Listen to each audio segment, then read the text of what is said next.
नमस्ते और सनातन समृद्ध भारतीय पौराणिक कथाएं में एक बार फिर से आपका स्वागत है। नमस्ते। ये हमारी श्रृंखला का छठा एपिसोड है।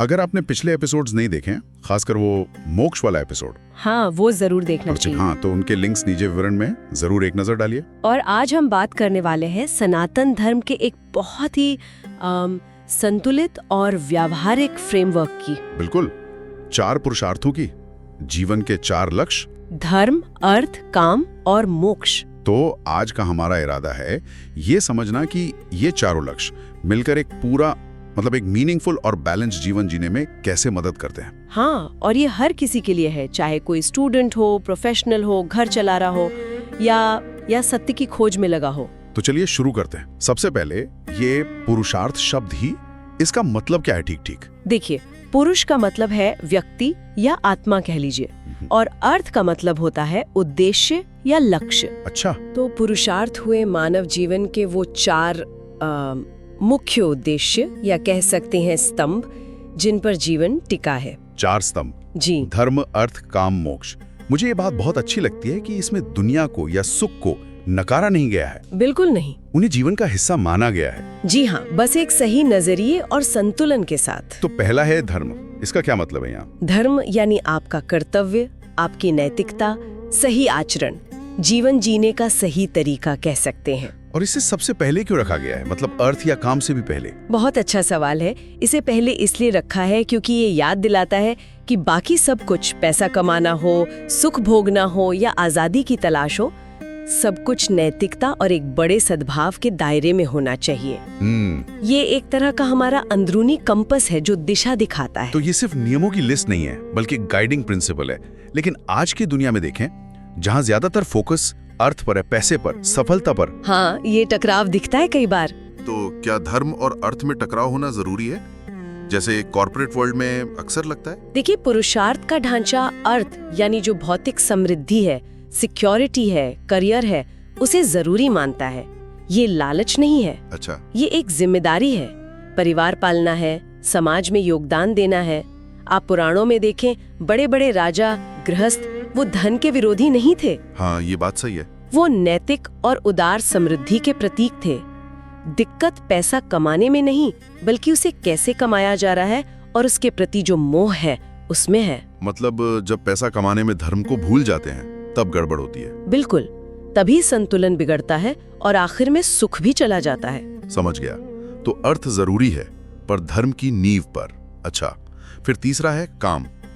इसे लेकर तो बहुत गलतफहमी है। लोग समझते हैं बस हाँ, कामों की इच्छा, ये आम धारणा है, पर काम का मतलब बहुत बड़ा है। अच्छा, क्या क्या आता है इसमें? इसमें हर तरह की इच्छा है। सुख, आनंद, प्रेम, सौंदर्य, कला, संगीत, अच्छे रिश्ते, इमोशनल फुलफिलमेंट, सब कुछ। ओहो, भारत ने काम सूत्र दिया है ना। हाँ।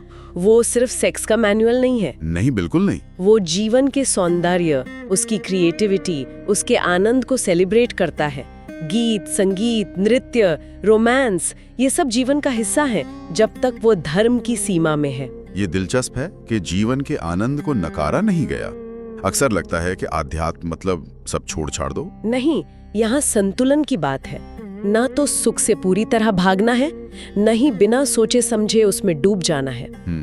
एक समझदार व्यक्ति जीवन का आनंद लेता है, लेकिन विवेक के साथ। उसे पता होता है कब रुकना है, कब बस कहना है। सही कहा।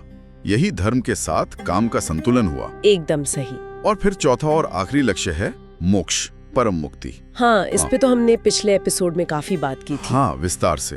पर ये चारों जुड़े कैसे हैं? क्या ऐसा है कि पहले 3 को ठीक से जी लिया तो मोक्ष अपने आप मिल जाता है? इनमें एक गहरा कनेक्शन है।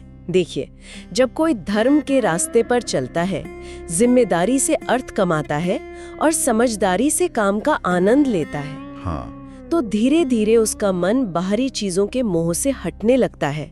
उसमें एक अनासक्ति, एक डिटैचमेंट आने लगती है। अच्छा। और यही अनासक्ति आगे चलकर मोक्ष का रास्ता खोलती है। ये कोई जादू नहीं है, बल्कि एक बैलेंस्ड और जागरूक जीवन का नेचुरल नतीजा है। इसे समझने का कोई आसान तरीका, कोई मिसाल? हाँ, एक बहुत मशहूर रूपक है, रथ वाला। जीवन एक रथ की तरह है। हाँ, सुना है मैंने। इसमें इंद्रियां घोड़े हैं, मन लगाम है, बुद्धि सारथी है और आत्मा रथ का मालिक। अच्छा। अब पुरुषार्थ के नजरिए से देखें तो धर्म वो सारथी यानी बुद्धि है जो अर्थ और काम रूपी घोड़ों को कंट्रोल करते हुए आत्मा को उसकी मंजिल यानी मोक्ष तक ले जाता है। वाह, ये तो बहुत सटीक है, खासकर आज की भाग दौड़ वाली जिंदगी के लिए, है ना? जब कोई एक घोड़ा मान लीजिए पैसा, अर्थ या प्लेजर काम बेकाबू हो जाए तो पूरी गाड़ी ही डगमगा जाती है। बिल्कुल, आदमी दिशाहीन हो जाता है, भले ही उसके पास सब कुछ हो। और इसके उदाहरण तो हमारे महाकाव्यों में भरे पड़े हैं। बिल्कुल। महाभारत में युधिष्ठिर। हाँ, युधिष्ठिर का संघर्ष देखिए, राजा का धर्म, भाइयों के लिए प्रेम, सत्य और न्याय के आदर्श, उन्हें लगातार संतुलन बनाना पड़ा। और रामायण में श्री राम की दुविधाएं, पुत्र, पति, राजा, एक आदर्श व्यक्ति। हाँ, विभिन्न भूमिकाओं में अलग अलग धर्मों का पालन करना, ये सब पुरुषार्थों के बीच संतुलन साधने की ही कहानियां हैं। और ये संघर्ष आज भी उतने ही असली लगते हैं।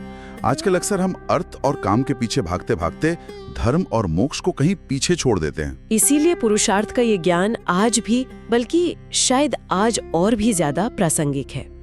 ये हमें सिखाता है कि मटेरियल और स्पिरिचुअल गोल्स को बैलेंस कैसे करें, बिना गिल्ट या लालच के जीवन को एंजॉय कैसे करें और सही समय पर जीवन के असली मकसद की तरफ कैसे बढ़ें। ये एक पूरा खाका है, एक होलिस्टिक लाइफ का। तो ये सोचने वाली बात है हम सबके लिए कि इस वक्त हमारी जिंदगी में कौन सा पुरुषार्थ सबसे ज्यादा हावी है। हाँ, कहाँ पर ध्यान ज्यादा है, और कहीं अर्थ या काम की दौड़ में धर्म पीछे तो नहीं छूट रहा।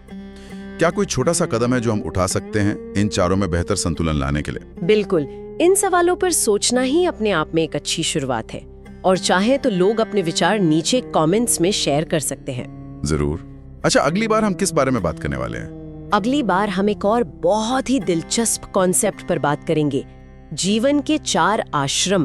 ओहो, ब्रह्मचर्य, गृहस्थ। हाँ, ब्रह्मचर्य से लेकर संन्यास तक के ये जो चरण है, ये जीवन के हर पड़ाव के लिए कैसे एक गाइडेंस देते हैं, इस पर बात करेंगे।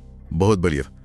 तो सनातन समृद्ध भारतीय पौराणिक कथाएं सुनने के लिए आप सबका धन्यवाद। धन्यवाद। अगर आपको ये बातचीत अच्छी लगी, कुछ जानने को मिला, तो प्लीज इसे लाइक करें, अपने दोस्तों परिवार के साथ शेयर करें और अपने विचार नीचे कमेंट्स में जरूर बताएं। हाँ, और सबसे जरूरी बात, आगे आने वाले एपिसोड्स की जानकारी के लिए चैनल को सब्सक्राइब करना ना भूलें। मिलते हैं अगली